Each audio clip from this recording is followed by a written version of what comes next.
Izigi zenhliziyo kamama imlolozelo yamihla namalanga ngezinyanga zobumnyama bosana. Namhlaselwa afika ezweni mama isifuba kuyoba ikhaya lemfudumalo. Hlezingephi isikhumbuzo sezifunge engazenza zengikhululwe ebumnyameni.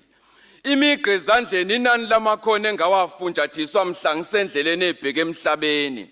Somandla ngicela ikhandlela ngihlahla indlela ebheke ekukhanyeni. Izwe lifa mihla namalanga kepha inyanga yazalwa ivunule ngamakhambi.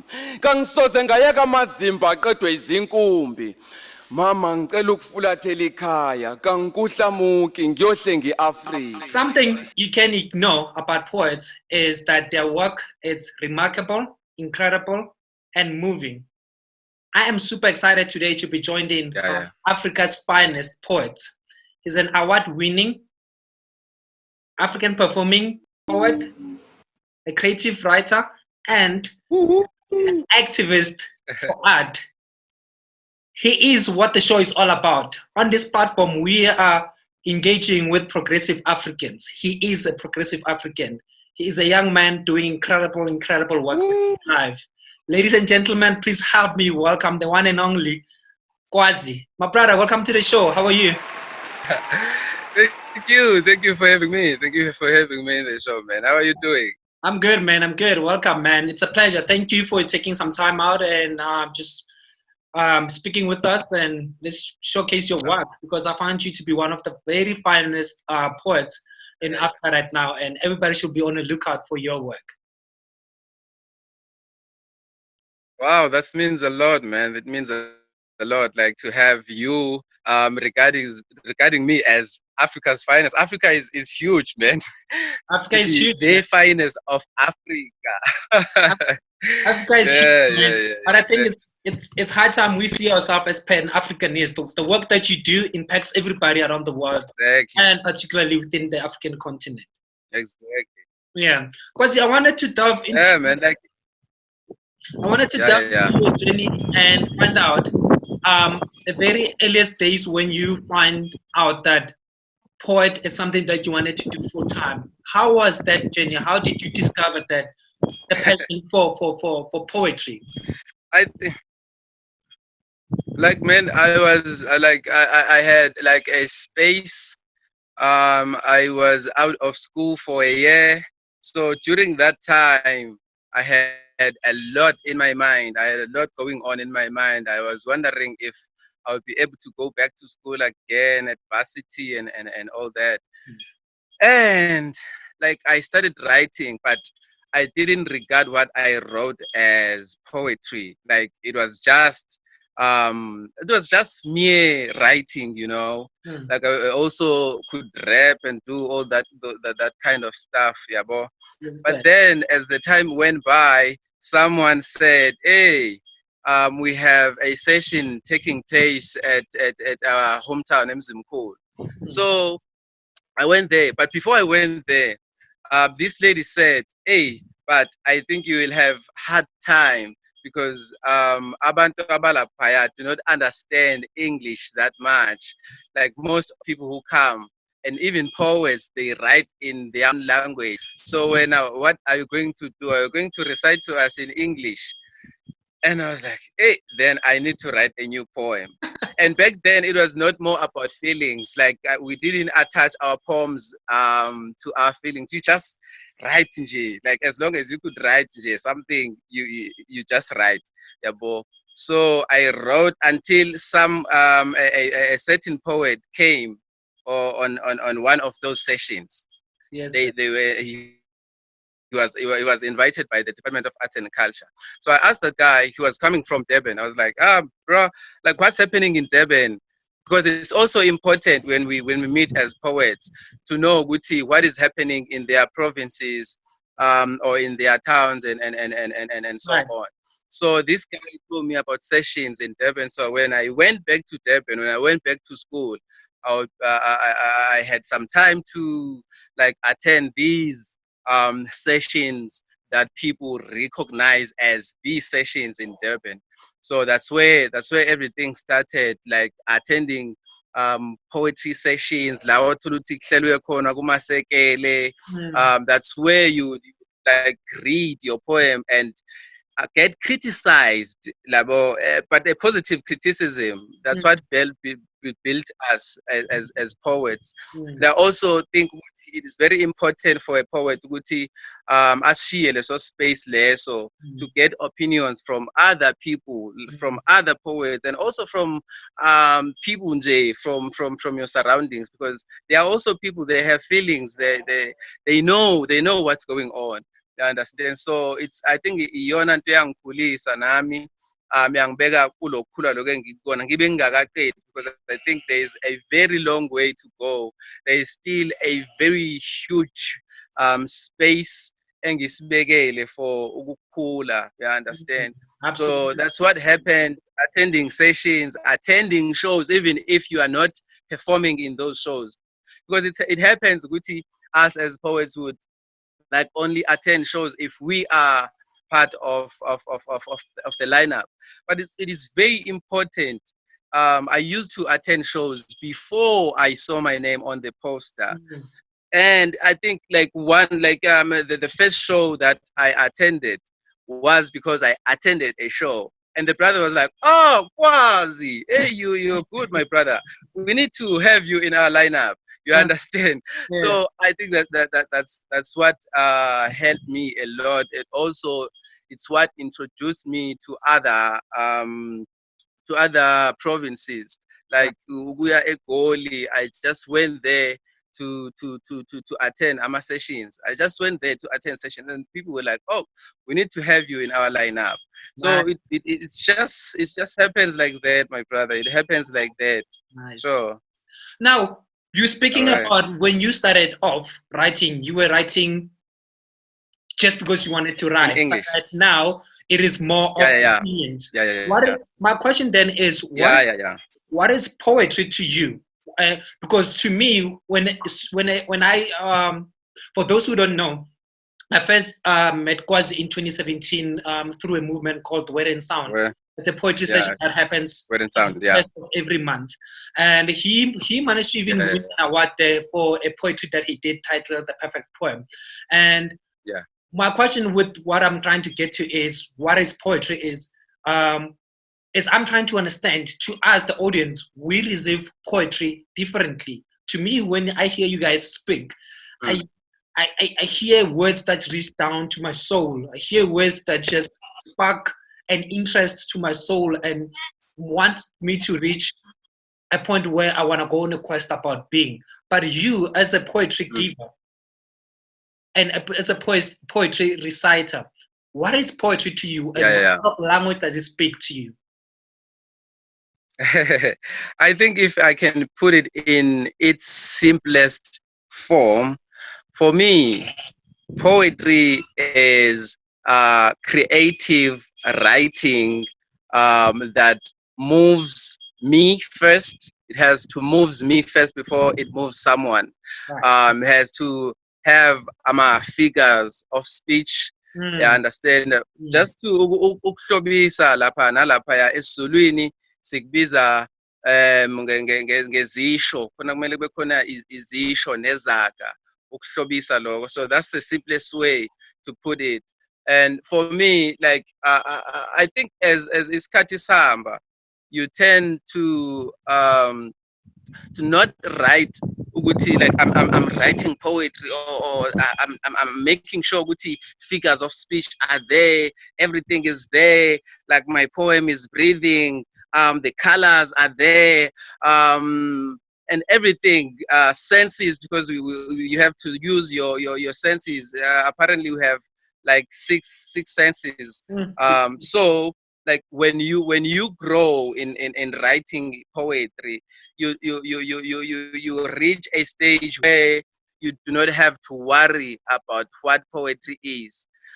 But it is very important to worry. I'm not sure, you do not have to neglect that. But I'm just saying, Guti, it just happens because feelings will come, and then you will just write, and it will happen because you are a poet. You are a poet. You've been doing this for some time. But if you are a novice poet, if you are new in this, you need to always teach yourself from time to time. Oh, I need to use these five senses. I need to have colors. I need to have everything in order to have a powerful poem. Wow. So that's what has been working for me. Yeah. Wow, that's incredible, man. That's really incredible.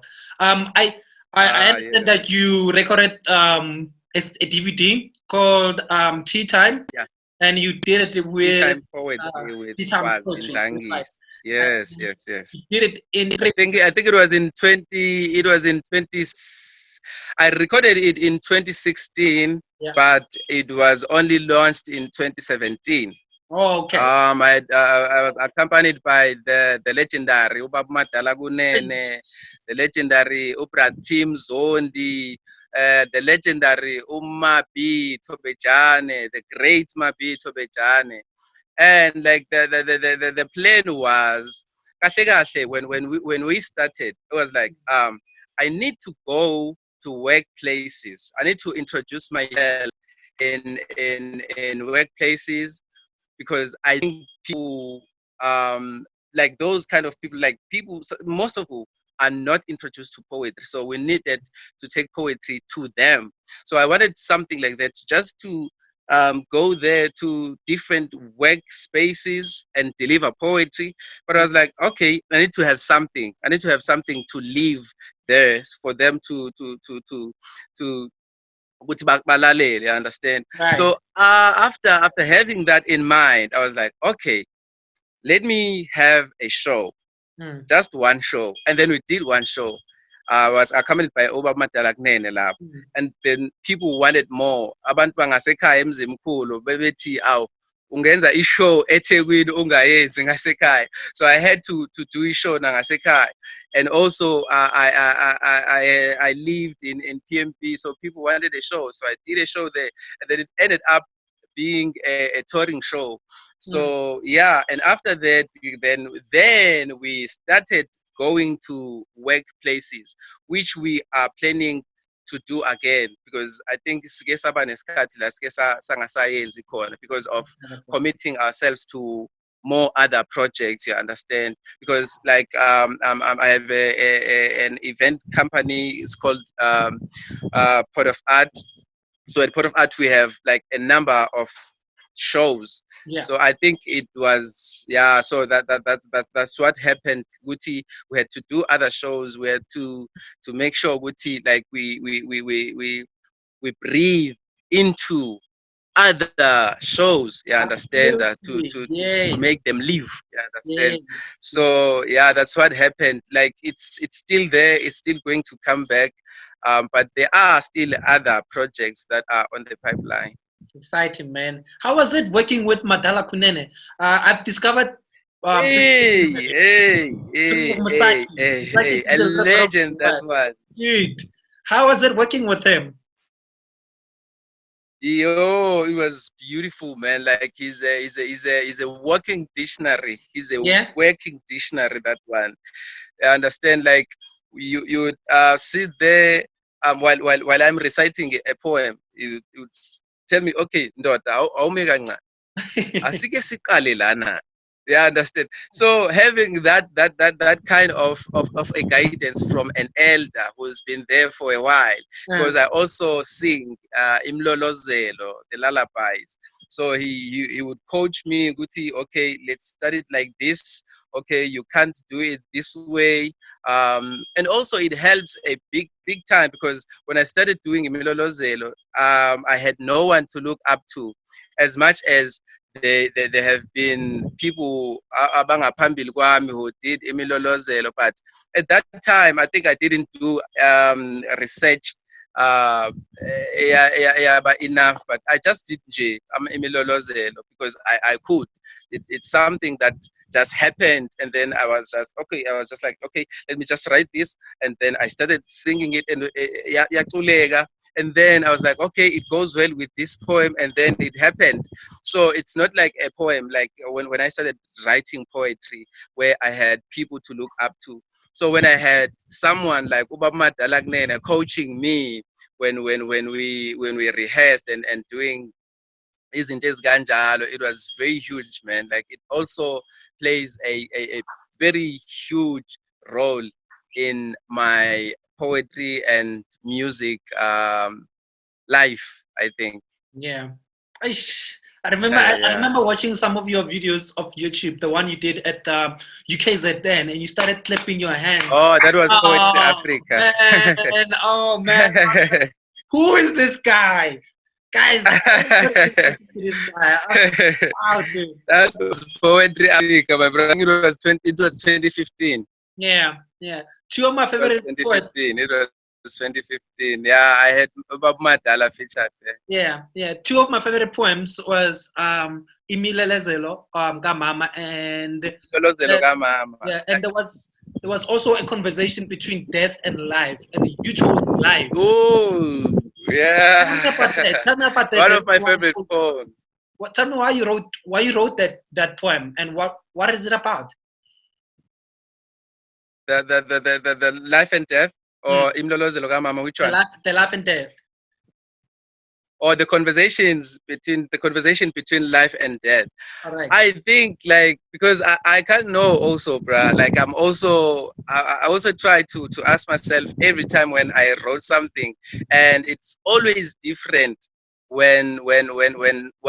I get after writing that poem, and after trying to find out what is happening in the poem later. Maybe after 2 years, I Yeah. get a totally different message. So what I think right now, I think like it was more like a conversation in one person. It's a conversation that happened in one person, because I think we have two sides. We have death, we have life, where there are two sides. There are always two sides. There's black, there's white.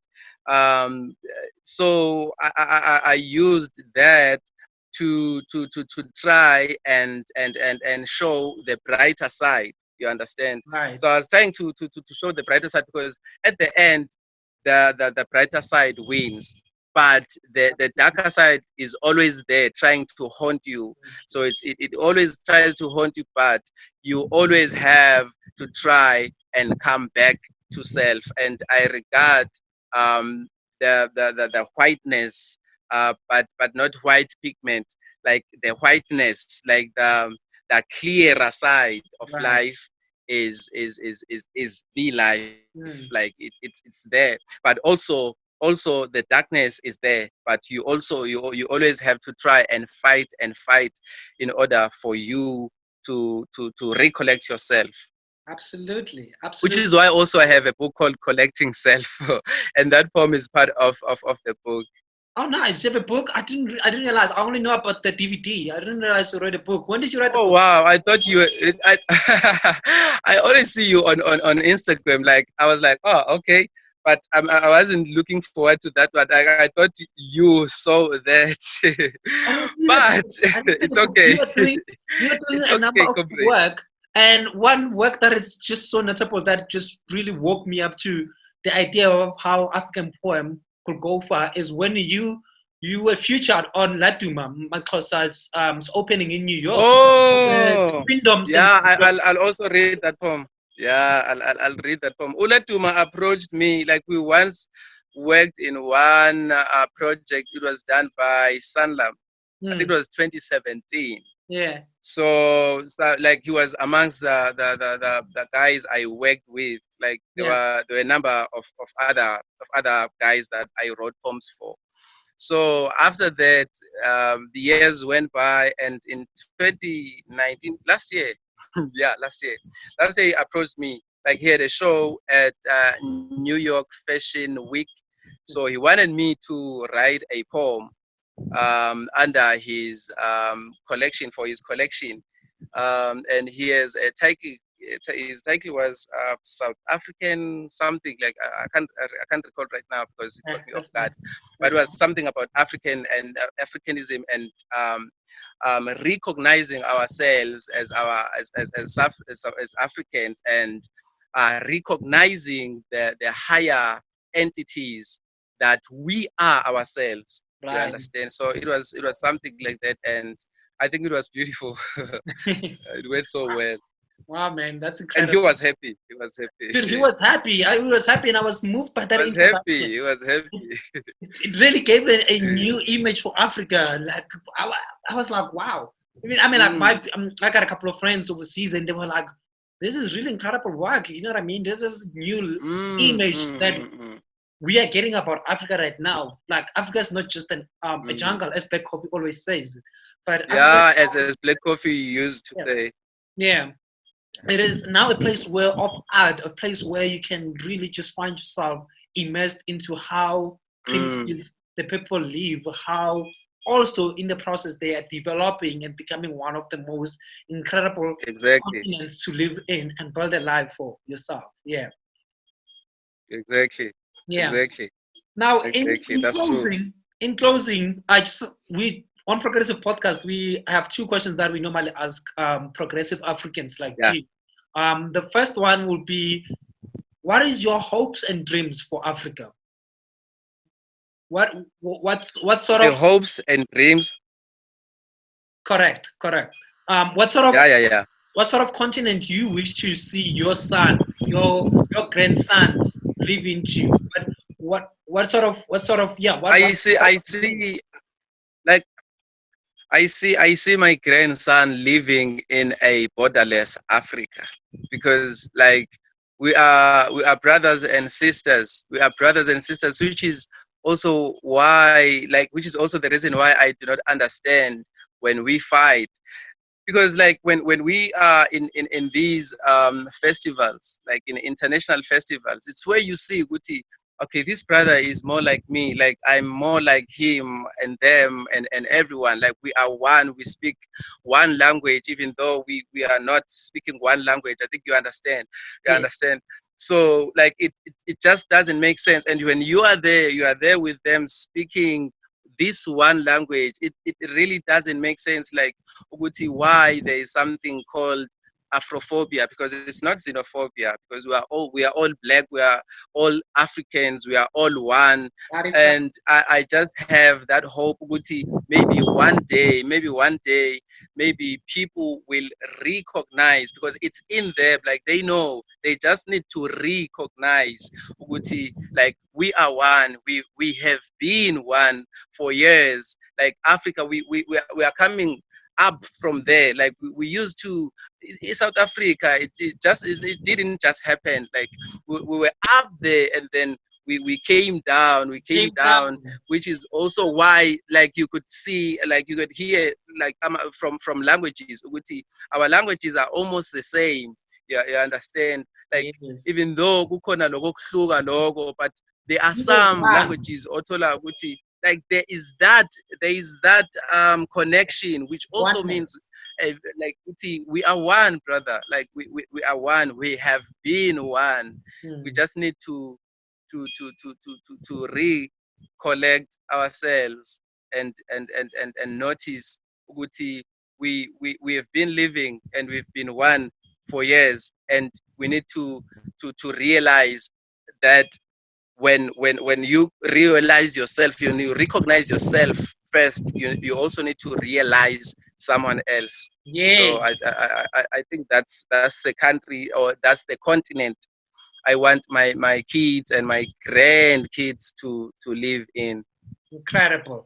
And what is your message to young people out there through art? What are you trying to convey that could give in art? Yes. In art. Correct. I understand you're about to a poem right now in closing, but I just wanted to understand what sort of message you could be able to give somebody during these tough times. We're living in Corona. A lot of people are just sitting at home, not much to do.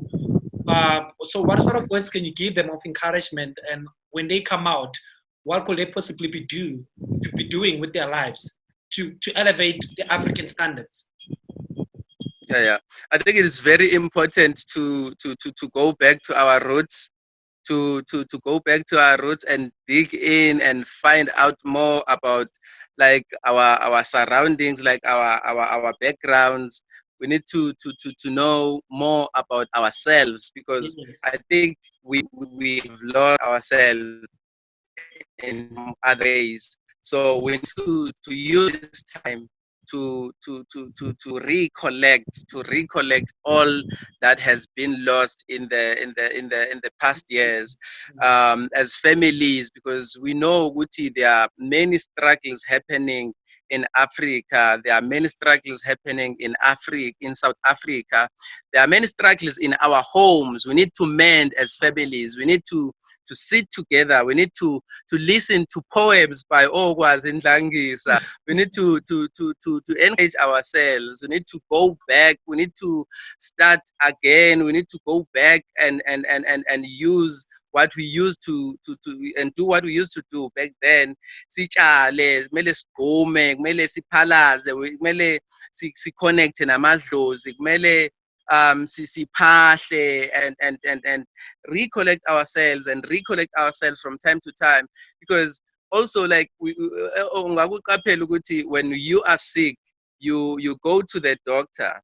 When you go to the doctor will tell you, okay, use these pills, but come back after this certain time, and then you'll go back. Yes. But it doesn't mean Guti after using those pills you'll be good. Like it'll be all done. No, you need to go back, and the doctor will go, okay, use the or maybe they would give you injection, and then come back after a week or so, and then you will heal. So also in life, I think that we need to that, like it can't just happen overnight. So if try Absolutely. to recollect ourselves, to mend, to make sure your surroundings are good and are well taken care of. Thank you so much. I think in essence, to every young person who will be tuned into this one, is encouraging back to our roots and redefining ourselves about who we are. Just sitting down with your grandfather, your grandmother, and just have a simple conversation. There is a song by Simpiwe Exactly. saying, I think. Ngizwala ngubani, like who are we? That song. Exactly. That song. It basically means, where are we coming from? Where are we coming from? Who are we? Exactly. Yeah. That song is very powerful. So I think every young person should go out there and just sit with the elderly people and just be reminded who we are. Only then will I have an opportunity. Yeah. And also at our spare time, just sit there, go back and dig. Like try to collect self. Absolutely.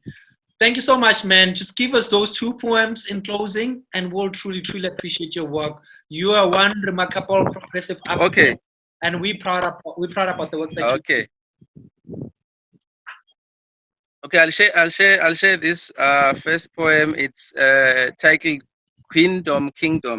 It's the poem that I wrote for Iladuma, the work we spoke about. It's also in my chapbook, Collecting Self. Kingdom.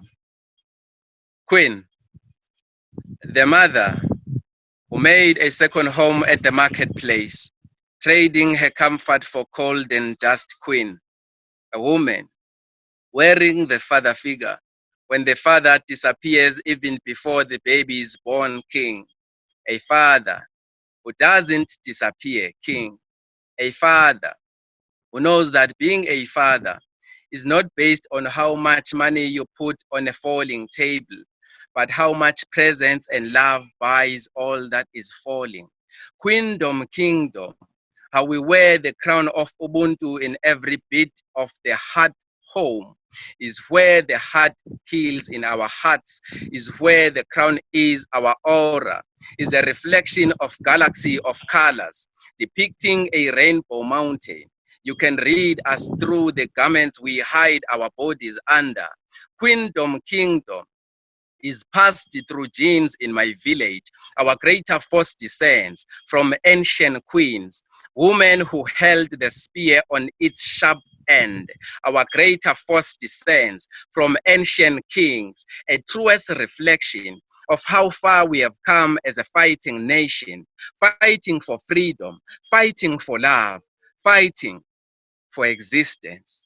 But in order for us to reclaim our highness, we ought to recollect all that is lost, which is us. Seek for all that we are in the world's absence, and we'll find that we have been waiting on the threshold of our consciousness. So that's the poem. It's Kwazi, it's thank you so featured much, on my book. We are pressed for time, but that captures the essence of what we are trying to do here. We are giving an African rebirth, telling our own very fine stories to the world. And I want to really, really appreciate you for taking some time speaking with me. I know it's Corona, but I'm glad that you're keeping safe and you're doing so well. Really, really appreciate it, man. Thank you so much. Thank you so much, man. Thank you so much, Tumelo, for hosting me. It was such an honor. It was such an honor. It is an honor, and it will always be an honor that I have been part of this meeting. Yeah. It means a lot, bro. It means a lot, and No problem, I wish that